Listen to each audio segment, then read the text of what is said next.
When I read about Tyshawn Lee, the 9-year-old kid who was allegedly murdered by gang members in Southside Chicago in order to send a message to a rival gang his father might have ties to, I have to ask myself, what are we doing in this country?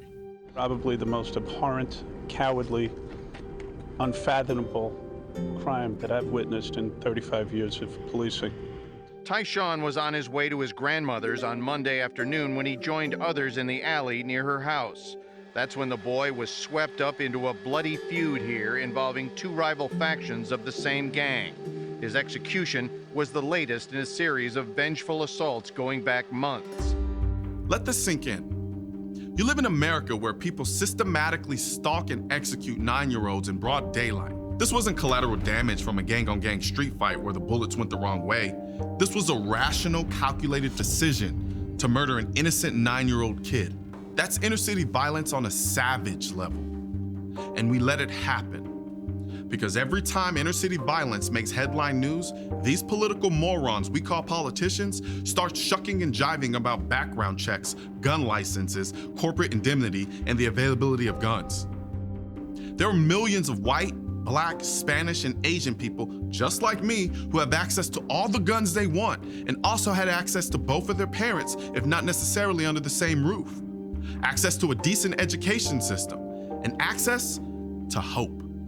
But these kids, they live in abject poverty, broken homes, and a pathetic education system that treats them like a necessary evil instead of future contributors to society. Trying to fix their condition with bullshit background checks is insulting. Let me be clear. The kids who killed 9-year-old Tyshawn Lee are savage.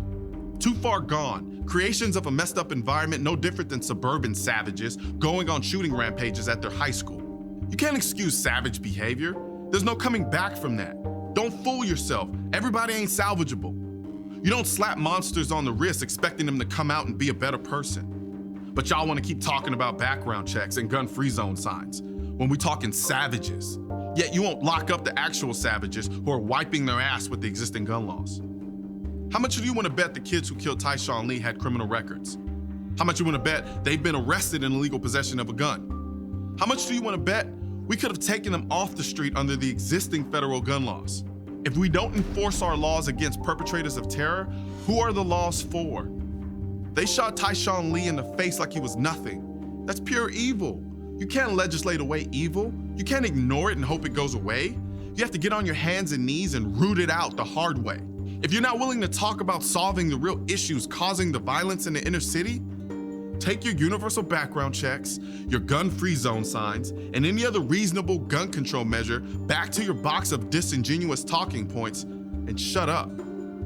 Because when it comes to the issue of inner city violence, gun control is nothing more than a massive distraction, taking the focus away from very real issues. This is not about a gun problem, it's about people. And if we're all supposed to be Americans, let's start acting like it, because we're only as strong as our weakest link.